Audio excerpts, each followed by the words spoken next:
Four Arms. Four Arms is a Tetraman from the planet Koros, and everything about him is built around one idea: overwhelming force. Koros is a brutal world, high gravity, scarce resources, and wildlife that treats every other creature as either predator or prey.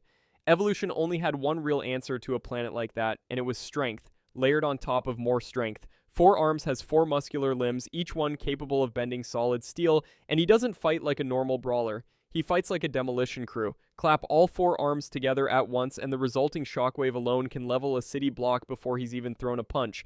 He can leap 3 or 4 stories in a single bound, clearing buildings the way most people step over a curb. His durability matches his offense. He's tanked hits that would flatten most of Ben's other early forms and kept swinging.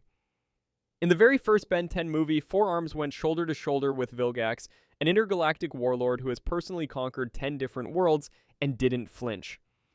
That's not a small resume for what looks, on the surface, like a simple strongman alien. And here's the detail almost nobody expects. On Koros itself, it's usually the females who hit harder than the males. Ben's Four-Arms, as devastating as he already is, isn't even the strongest version of his own species walking around the galaxy. But for all that raw power, Four-Arms has a hard ceiling, and it's a simple one. He can't fly, he can't shoot energy, he has no ranged option whatsoever.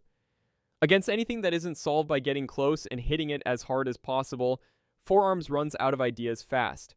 He's the floor of this list. Not because he's weak, but because every single alien above him can do what he does, and then keep going long after his fists stop being the answer. Even Ben himself has admitted, in moments of frustration, that he has other aliens who can do Four-Arms' job better, but that admission cuts both ways. It means that on a roster this deep, being purely spectacularly strong still only earns you the bottom rung. Still, ask any fan which alien they'd want backing them up in a straight, no-tricks brawl, and Four-Arms comes up again and again, reliable, punishing, and always the first name mentioned whenever the conversation turns to which Omnitrix form hits the hardest with nothing but muscle behind it. Diamondhead. Diamondhead's body isn't skin and bone, it's living crystal, grown from a Petrosapien native to the planet Petropia, and that one fact rewrites the entire fight before it starts. He can grow blades directly out of his forearms, fire crystal shards like a living turret, and build walls, ramps, or entire prison structures out of solid rock in seconds flat. His body works like a natural prism. Lasers don't hurt him, they refract off him, bouncing away in whatever direction he chooses to send them. Acid does nothing. Even time-based rays, the kind that can age or unmake most living things, pass over him without effect, shatter him in combat, and he doesn't stay broken for long. Petrosapiens regenerate, reforming shattered limbs and fingers back into solid crystal within moments. In the very first Ben 10 movie, Diamondhead stood alone against Vilgax's entire robot army, and then against Vilgax himself, and came out on top. He's gone on to beat enemies that outweighed and outsized him by tons, using nothing but his own reformed body as a weapon. Fans consistently rank him as one of the most reliable, hardest to put down forms in Ben's entire collection, precisely because there's so little conventional damage that actually sticks to him. But every Petrosapien carries one flaw baked directly into their crystalline structure, and it's sound. Not brute force, not heat, not electricity, sound. The right sonic frequency doesn't just hurt Diamondhead, it shatters him completely, cracking through a body that laughs off swords, lasers, and acid without a scratch. That's the deal Diamondhead makes with the universe.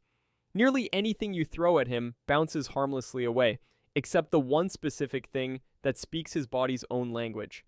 It's a narrow weakness, but a real one, and it's the reason enemies who study Ben's roster always try to bring sound-based weapons to a fight they know Diamondhead might show up to. There's also a small detail that says a lot about just how tough his body actually is. Diamondhead's crystalline skin closely resembles Tatanite, described in-universe as the rarest, toughest, and most valuable gemstone in the known universe. Supposedly so precious that a single vehicle built from it couldn't be purchased even if an entire planet were offered in trade. Ben walks around wearing that material as skin and barely thinks twice about it. Big Chill. Big Chill looks like a nightmare crossed with a moth, wings folded like a cloak, and that unsettling silhouette is entirely the point. He's a necrophrygian, a species evolved to survive unprotected in the vacuum of deep space, and he combines two abilities that shouldn't logically belong to the same creature. And that combination is exactly why he works as well as he does. Big Chill can turn fully intangible, drifting straight through solid walls and armor like smoke through a doorway. And while he's doing it, he exhales a freezing vapor that turns anything he passes through to ice from the inside out. Enemies don't see him coming because there's nothing solid to see. He simply appears inside their defenses, breathes once, and steps back out as they freeze solid where they stand. Beyond the phasing trick, Big Chill is deceptively strong on his own. He can chew straight through solid metal, and he can fly for miles without tiring, covering distances that would exhaust almost anything with wings. Heat barely registers as a threat to him either. He's been shown casually drinking molten steel straight out of a foundry bucket like it was nothing more than a warm drink. In Alien Force, Big Chill managed to freeze Vilgax mid-fight, catching a warlord who has no business being caught off guard by anything completely flat-footed. That's the kind of result that gets a form respected on lists like this one. But Big Chill's real power is precision, not brute confrontation. He wins fights by slipping past defenses entirely, not by smashing through them. Against an opponent fast enough, strong enough, or alert enough to catch him the instant he turns solid again, the freeze doesn't always land in time, and once he's caught mid-transition, all that stealth stops mattering. Big Chill also carries one more edge that rarely gets talked about. He can survive unprotected in the vacuum of space, breathing normally, where almost every other Omnitrix form would suffocate in seconds. His species primarily feeds on metal rather than organic matter, which means he can refuel mid-mission by biting through a hull plate or a piece of scrap machinery. That combination of stealth, endurance, and space survival makes Big Chill one of the most versatile forms on this entire list, even if versatility isn't the same thing as pure destructive power. His breath alone has been shown tipping over a moving RV and freezing it solid mid-collision, which gives some sense of just how much force is packed into what looks, at a glance, like a simple gust of cold air. Ultimate Humungousaur. Humungousaur starts out as a hulking dinosaur-built Vaxasaurian who can grow even larger at will, tail spikes and all, and he's already one of Ben's heaviest hitters in that base form. But push him further, feed him through the evolutionary function built into the Ultimatrix, and he becomes something else entirely. Ultimate Humungousaur, wrapped in dark, spiked armor with four-barreled missile launchers built directly into his own knuckles. Where the standard version relies on sheer size and a shoulder charge, Ultimate Humungousaur adds a layer of raw firepower that most of Ben's other forms simply never get access to. He can unload missile volleys mid-fight without breaking stride, and his punches alone have flattened enemies that outlasted stronger-looking opponents in the same battles. When Ben's evil alternate dimension counterpart, Albedo, engineered a corrupted negative version of this exact same alien, it took a single form ranked above Humungousaur on raw physical power to actually put that copy down for good, a clear signal of where he sits in the hierarchy. Ultimate Humungousaur has smashed straight through robotic legions and gone blow for blow with foes twice his size without backing off. Here's where it gets interesting, though. For all that power, he's still, at his absolute core, a brawler with better gear strapped on. He hits like a freight train wrapped in artillery, but he doesn't warp reality, doesn't manipulate raw energy, and can't take to the sky. Everything Ultimate Humungousaur accomplishes, he accomplishes with mass, muscle, and missiles, and once this list climbs any higher, mass and muscle alone stop being nearly enough to keep up.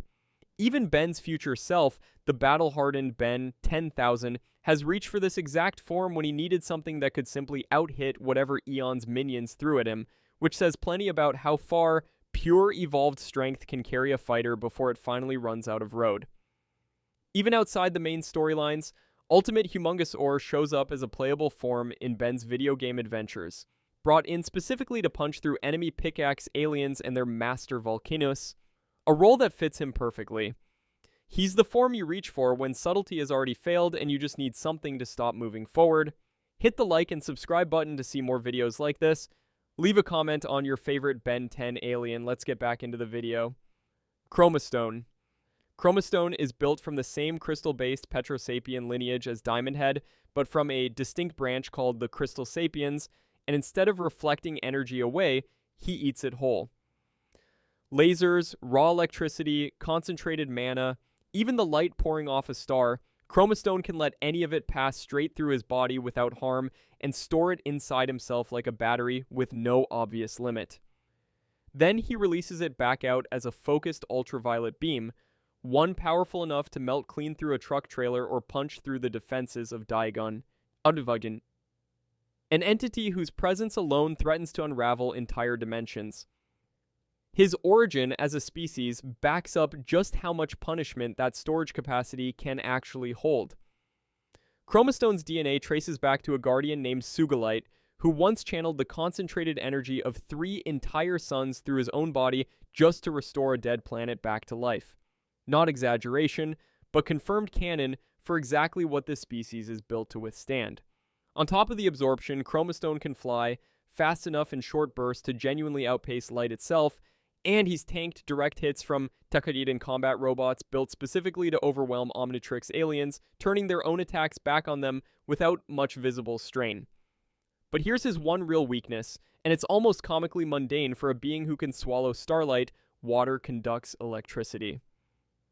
If Chromastone tries to absorb an electrical attack while standing in a puddle or caught in the rain, the charge finds a path around his control entirely and shocks him directly, bypassing the one power that's supposed to make him untouchable. A being capable of holding the output of 3 suns, undone by a wet sidewalk. It's worth pointing out just how far his species' legacy actually stretches, too.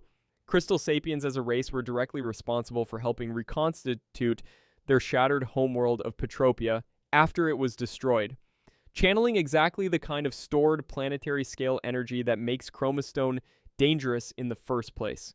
He's not just an alien with a neat trick, he's carrying the restorative power of an entire civilization inside one crystalline body. And Chromastone doesn't even need to absorb something first to be dangerous. He can launch ultraviolet blasts straight from his hands using his own innate reserves. Which means the moment he shows up on the battlefield, he's already armed long, before he's taken a single hit to turn against his opponent. Gravattack. Gravattack looks almost unassuming at first glance, a floating rock formation with a single eye, but he wields something that almost nothing else on this list actually touches: gravity itself, one of the genuine fundamental forces holding the universe together. He can increase or decrease the gravitational pull acting on any target he locks onto, pinning enemies to the ground under crushing, bone-flattening weight, or making them so weightless that a stiff breeze sends them tumbling off into the sky. His own body barely functions like a conventional target either.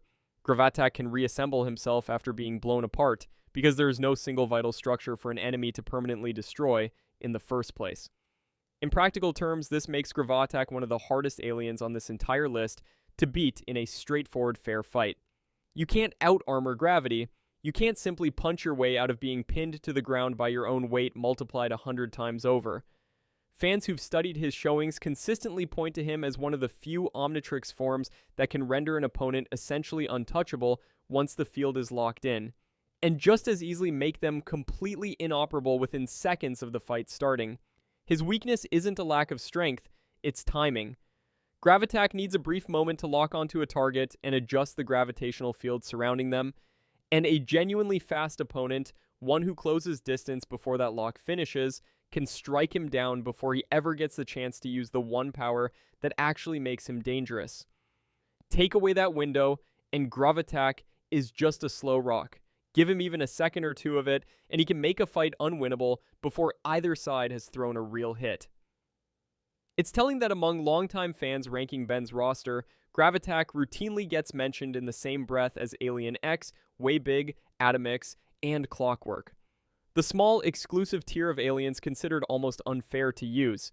He doesn't get the spotlight those others get, mostly because a floating rock with one eye isn't as flashy as a 100-foot giant or a reality-warping god, but mechanically he's playing with rules the rest of this list simply doesn't have access to. Gravattack's species evolved specifically to manipulate the force that shapes galaxies, and that origin shows up constantly in how he fights. He doesn't so much battle his enemies as rewrite the terms of the battlefield itself, deciding on the spot who gets to stand and who doesn't. Feedback. Feedback is deceptively simple to explain and nearly impossible to overstate. His entire ability is energy absorption, and as far as the show has ever demonstrated, there is no known ceiling to it. Electricity, laser fire, ambient radiation, raw kinetic force.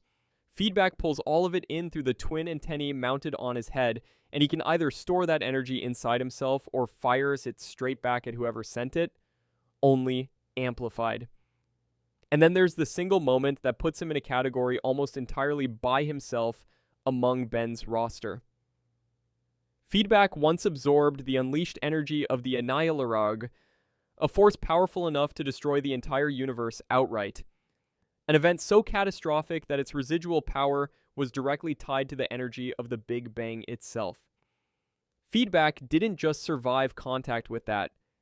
He contained it, holding that universe-ending energy stable inside his own body for what the show strongly implies was a span of years, keeping it locked away long after the crisis that created it had ended. No other alien on this list, aside from the very top entry, has ever pulled off something operating on that same scale. He also went toe-to-toe with a fully evolved third-form version of the shape-shifting villain Malware, absorbing a blast from an enemy who had grown his mass by consuming an entire planet's worth of material and walked away from it. But Feedback's greatest strength is also, quite literally, his leash. He needs energy to actually fight with. Hit him with something, and he only gets stronger for it, but strand him somewhere with nothing to absorb, no electricity, no lasers, no ambient charge in the air, and he's suddenly just a guy with antennae and no way to use them. His entire ceiling depends completely on what his enemy is foolish enough to throw at him first. That containment of the Annihilarog's power is also the reason Feedback himself was temporarily lost from the Omnitrix afterward. The strain of holding something that catastrophic actually burned the sample out, putting him alongside Chromastone, Way Big, and Swampfire as forms Ben briefly couldn't access at all. Only an alien capable of swallowing the end of the universe could be dangerous enough to damage the very device that creates him. Even in smaller, everyday fights, the pattern repeats itself over and over. Electrical fences, power grids, energy blasts fired point blank, all of it just becomes fuel the instant it touches him. Most villains learn, usually the hard way, that hitting Feedback with an energy attack is functionally the same as handing him a weapon, Way Big. Way Big is a Tokastar, a species so genuinely rare that they're only ever born inside unpredictable cosmic storms out in deep space, and he doesn't do subtle. He stands roughly 100 feet tall from the ground up. Everything about him operates on a planetary scale rather than a personal one. He's thrown Vilgax, grown to match his own massive size, clean into orbit using nothing but one arm and his own strength. He's casually powerful enough to destroy a small planet outright, and his signature cosmic ray, fired by crossing his forearms together in a stance directly inspired by classic tokusatsu heroes, has been shown overpowering weapons purpose-built to conquer entire worlds, including the Incursion Empire's own Conquest Ray. In the Ben 10,000 future timeline, an older, far more practiced version of Ben used Way Big to try to tear down a weapon called the Hands of Armageddon, a construct engineered specifically to unmake reality itself, and even when Way Big was struck down mid-battle by the time-manipulating villain Eon, Ben 10,000 was able to restore him and finish the fight. Way Big's durability holds up just as well as his offense. Giant monsters, corrupted robotic threats, and even rival Tokustar have thrown everything they physically have at him and barely left a visible mark behind. But here's the irony longtime fans always bring up first. Way Big is so overwhelmingly, catastrophically strong that he's frequently more of a liability than a clean weapon. He genuinely cannot be used indoors without risking the entire building collapsing on everyone inside, transformation alone included, and Ben has caused serious accidental collateral damage just from Way Big losing his balance or forgetting his own scale mid-fight. He is 100 feet of raw, world-ending power wrapped in a hero who still thinks like a teenager. The real challenge was never finding something Way Big can beat. It's finding anywhere Ben can safely turn into him in the first place. When an evil, corrupted version of Way Big once went on a rampage, it took the real Way Big's cosmic ray, boosted by an artifact called the Potis Altieri, to launch that copy all the way from Earth to the moon in a single blast, a scale of force that puts him in a different weight class from almost everything else Ben has ever fought hand to hand. Waybig's whole design and fighting stance is a direct homage to the classic Ultraman heroes. The crossed arm pose before the cosmic ray fires is lifted straight from that same tradition, right down to Waybig speaking with a Japanese accent in later seasons as a nod to where the concept came from. It's a giant built like a monster and fighting like a guardian, which fits, since Tokistar are naturally gentle, non-violent beings that only turn destructive when protecting others. Atomix wasn't unlocked on purpose. He was a genuine accident, the one alien in Ben's entire history that his own mentor Azimuth stumbled into activating himself, seemingly startled by exactly what came out of the Omnitrix that day. Atomix is built entirely around nuclear and atomic energy, effectively a walking reactor with hands, arms lined with cylindrical containment vents that visibly glow whenever his power spikes. His strength alone borders on absurd for a franchise already full of powerhouses. He took down a corrupted, artificially evolved version of Ultimate Humungousaur, one of the toughest brawlers anywhere in Ben's roster, with a single punch. In that same encounter, he knocked out and injured an equally dangerous evolved double of Spider Monkey without ever slowing his pace. But his single most terrifying move carries a name almost too casual for what it actually does: fusion cuisine. Atomix compresses raw energy down into a miniature, functioning sun and holds it stable in place, bright enough to blind everyone watching in the moment and hot enough to permanently destroy Zscaer, an ancient, near-unkillable ghost-like entity that has cheated total destruction more than once across the show's run. That miniature sun doesn't even fade once Ben changes back to human. It stays lit and active entirely on its own, left behind as a standing deterrent. Atomix is explicitly recognized within the show itself as Ben's second most powerful alien, full stop, trailing only one single form above him. There's a clear reason Ben almost never reaches for Atomix outside of genuine last resort emergencies. Turning into him tends to end the fight before it ever really becomes one in the first place. Even his method of charging up borrows a bit of theater. The way Atomix builds toward a full power blast has drawn comparisons from fans to a slow, chanted power-up, the kind of build-up that warns everyone nearby that whatever comes next is going to be final. When Atomix was mentioned by name in a glimpse of the future, still remembered decades later as one of Ben 10,000's go-to forms, it was one more confirmation that this alien's reputation only grows the longer the franchise runs. Atomix also holds a strange piece of trivia that separates him from almost every other alien in Ben's collection. He's one of only 3 forms across the entire show that Azimuth himself unlocked directly, alongside Waybig and a lesser-known alien called Bullfrag, getting personally flagged by the Omnitrix's own creator out of dozens upon dozens of possible DNA samples is its own kind of endorsement. Alien X is not simply the strongest alien in Ben's entire arsenal. According to Azimuth, the very being who designed the Omnitrix from scratch, Alien X can do anything, full stop, no qualifier attached.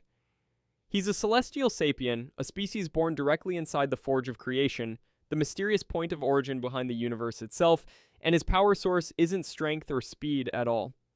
It's thought. Whatever Alien X thinks, reality bends to match it, no delay required. He's rewritten timelines outright, recreated the entire universe from nothing after it was wiped out by an unstoppable force called the Annihilarg, and won a life-or-death arena battle against the Galactic Gladiator by casually generating a black hole the size of a full galaxy mid-fight. He is, without meaningful exaggeration, treated by the show's own writers as functionally omnipotent, limited only by the barest technicalities of his own species. And here's the twist that keeps Alien X from simply ending every single fight on this list before it even starts. Alien X isn't one mind operating one body. He's 3, sharing a single consciousness, Ben himself, and 2 ancient opposing personalities named Bellicus and Serena, the voice of pure aggression and the voice of pure compassion. Nothing happens. Not one single thought made real. Not even something as small as moving an arm or reverting back to human, unless at least 2 of the 3 actively agree to it. Bellicus wants to act immediately and violently. Serena wants to deliberate endlessly and carefully. And the two of them are fully capable of debating forever while the universe outside waits on their verdict, treating even the total destruction of everything that exists as little more than a minor inconvenience worth a passing complaint. Ben once got so genuinely frustrated being trapped inside that endless argument that he swore never to use this form again, walking away from the single most powerful tool he had access to out of pure exhaustion. And Alien X's influence doesn't even stop at Ben's own transformations. In one storyline, a symbiotic sword named Skurd used a sample of Alien X's own DNA to forge a blade for Chromastone, a weapon that ended up piercing straight through a magical barrier put up by the Annihilator itself, proof that even a fragment of a celestial sapien's power handed to a completely different alien is enough to break through defenses built to withstand the end of everything. That's the cruel joke sitting at the very top of Ben's entire power scale. The single most powerful being in the whole franchise, a functional god capable of rewriting existence with nothing but a passing thought, and the hardest part of ever using him isn't the fight waiting outside. It's convincing himself to agree to throw the first punch. Even Alien X's limits are almost philosophical rather than physical. His reality warping has, on rare occasions, failed to undo certain catastrophes entirely, and his powers can be blocked outright by the right kind of magic, or neutralized by the intervention of another being from his own species. But those exceptions are vanishingly rare, footnotes on an otherwise limitless resume. Everywhere else on this list, Ben's aliens win fights by being strong enough, fast enough, or clever enough to overcome an opponent. Alien X wins by simply deciding the opponent was never really a threat to begin with, if he can just get Bellicus and Serena to stop arguing long enough to agree. Which one of these do you think could actually stand a chance against Alien X in a straight fight? Drop your pick down in the comments.